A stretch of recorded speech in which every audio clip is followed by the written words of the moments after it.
What's up, everybody? It's Philip Randolph and it's 10 minutes to vent.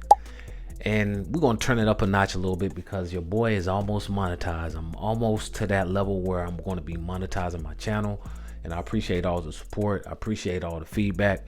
I couldn't do it without y'all. But anyway, today we're going to be talking about a very controversial subject like we always do. But we're going to be talking about tipping today. Do you believe in tipping? Okay, do you believe in tipping? And I feel like I need to talk about this topic because I am a serviceman. I am in the service business. I'm an NC certified barber, North Carolina certified registered barber. And I've been a registered certified barber for over 7 years now. I've been cutting hair for longer than that, but registered, certified for 7 years.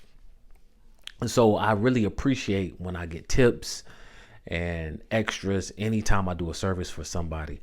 And I also do the same anytime that I'm receiving a service for somebody, or I go out and somebody gives me great customer service or just great service in general. I believe in tipping and I love tipping. And honestly, I like to go over and beyond when I'm tipping. Now, I understand how tipping can affect different people, and it all depends on how you was raised, how you was brought up. I was brought up to make sure that you appreciate a person. If they give you good care, if they give you good service, make sure you tip them. And you're showing them appreciation by giving them an extra monetary value. Now, some people might not have money, and some people do bartering, all right? And bartering is like a service for a service. You know, I scratch your back, you scratch mine. It's like that. But in today's time, money definitely talks, okay? Money definitely talks. So I want to know, do you believe in tipping or you don't believe in tipping? There's no right or wrong answer. Leave your comment below. I want to share a story with y'all, something that happened to me literally last week, and it happened to me last Friday. I was in line, and let me take you back. So the whole day was definitely busy, and it's pretty much like today. And I was at the house. I was waiting for Piedmont to come and turn my gas bill on. And my gas hasn't been on in 3 years. And that's a different story. I ain't even gonna talk about that. What? But my gas hasn't been on for 3 years. I finally got enough money to pay it off. And they came back on Friday last week to turn it on. Make a long story short, they was late. I called them up, and they didn't call me up. I was on standby basically from 7 a.m. in the morning to 11 a.m. p.m. Y'all know how it goes. It's like we're pretty much on their time. They'll call us when they're ready. So they called me literally at the last minute from an unknown number, and they said, "Hey, will you be at the house in 20, 30 minutes?" I was like, "No, because I got to pick up my son and I have to go to the barbershop." They was like, "Bet." I was like, "Is there any way that you can come in the next 10 minutes? They was like, "Yeah, we can come in the next 10 minutes. So literally in 10 minutes, they came, and they came like at 2:01. And usually at that time, I'm already headed out going to pick up my son from school, which is only 3 minutes away, driving distance. So they came, he checked out everything. Everything was outside. He didn't need to go inside. So he was like, "Hey, sir, you can go ahead and pick up your son. You don't have to stay and wait for me because I don't have to go inside." I was like, "All right, cool. Say less." So I went ahead, went to the school, got in line, and I was still in a good place in line. Turned the car off because I didn't want to be, harming the environment with gas and everything like that. So I turned the engine off, and basically I was just doing some content, editing some content, just getting ready for my son to come out. So whenever it was time for them to come out, I started seeing the children go to the buses and come to the cars. It was time for me to crank the car. As soon as I cranked the car, I was like, "Oh my God, here we go with this." All right, so I already knew what the sound was, but I was like, well, maybe, I'm just tripping. I wasn't tripping, so I took the key out, did it again. Great. The battery was dead. Okay, so I'm glad that I left my window down. I left the driver's window down, so I was just letting everybody know, look, go in front of me. So right then and there, I immediately started thinking, like, what do I need to do? What should I do? Because I don't want to be stuck out here. I got a 3:30 haircut appointment. It's already 2:21, and I have to move it. Like, I'm already like 20 minutes away from the barbershop. So my mind immediately started thinking. So boom, I already had a plan. I knew who I was going to call.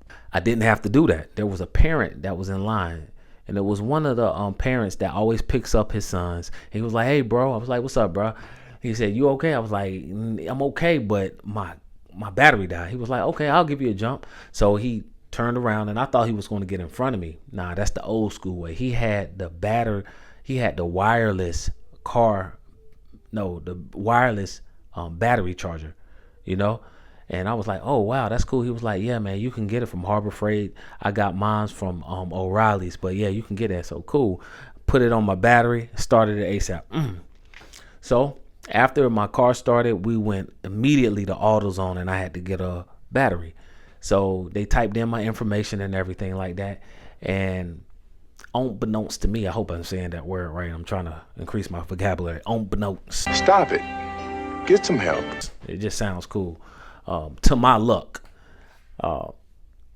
definitely had a battery, but it was $207. I'm like, yo, that's crazy. $207. I wasn't planning to spend $207. I just paid my booth rent, which was $225, and I just paid the Piedmont, which was $245. I'm like, dang, bro, you think I'm really about to run up a rack in a day? I said, wow. But anyway, I wasn't complaining. I was just thankful. I thank God. I said, thank you, God, for letting me have enough money to pay this. So I went ahead and paid it, got it out the way. I was like, bro, can you go ahead and switch out my battery? And he did that for me, and did it in a nice, timely manner. And I was like, hey, bro, I said, I'm glad that I kept this money because I got to tip you. He was like, nah, bro, you don't got to do that. I said, nah, bro, I definitely got to tip you, bro, because you're doing me a service, bro. I'm in the same industry as you. Went to Harris Teeter's 2 days prior. I was going to get some fruit and some veggies and everything, and I was on a $25 limit. So that's all I brought with me, right? I exceeded that amount, so I didn't use that cash. I still had it in my wallet. So it came in play. After he finished putting in my battery and everything like that, I tipped him that $25, and he was so happy. He was like, bro, no, you don't have to. I said, nah, bro, I definitely have to, and it's going to come back to me immediately. Every time I tip, it always comes back to me. So anyway, he put the battery in my car in a nice, timely manner, and I headed straight to the shop. Okay, I was early. I got to go to Walmart across the street, get some grapes and everything like that, and I got to sit down for a little bit right before my haircut started. Guys, I'm letting you know that later on that day, I got tipped $50 extra. $50 extra. Now, I just gave the man $25 tip. I got tipped $50 extra with the haircut fee. Okay. And I wasn't even expecting that. What I'm trying to teach y'all is right now, okay, whenever you give from your heart, okay, it will automatically come back to you. I don't know when, I don't know where, but it does. It's just a principle. Okay. Whenever you give, you will receive. And if you was raised in the church like I was raised in the church, you was brought up in the church like I was brought up in the church. I'm a PK, all right, a preacher's son, preacher's kid. You already know the vibes. You know how that goes. So it's better to give than to receive. This is all I'm saying. Whenever you tip, okay, from your heart, it's going to come back to you. And not only that, it's going to make you feel good, right? It's going to make you feel good. And now you've been a blessing towards somebody else. Always remember to tip something, okay? Something. Now, if the service is crappy, all right, if the service is like shit, don't give them shit. Okay, and excuse my language, but I'm just being honest with you. Don't give them nothing, all right? But if the service is good and they worked hard, right, give them a little extra money. Everybody needs a little bit extra. Everybody needs a little boost, okay? And like I said before, it not only makes you feel better, it's going to make the other person feel better, and you're going to receive it in return, plus more. Okay? Yeah. So that's my whole take on tipping. That's how I was brought up. I watched my dad tip not expeditiously. That's the wrong word. I watched my dad tip countless of times. Okay? And my mom. I've watched him. I watched him tip people. So naturally, it's already embedded in me. Guys, it's Philip Randolph. We just finished talking about tipping. What do you think about tipping? Should you tip, or do you believe in tipping, or you don't believe in tipping? Leave your comments below. There's no right or wrong answer. I can't wait till you engage with me. I'm going to engage back. I promise to you. Until the next time, make sure you stay blessed, stay focused, stay determined, and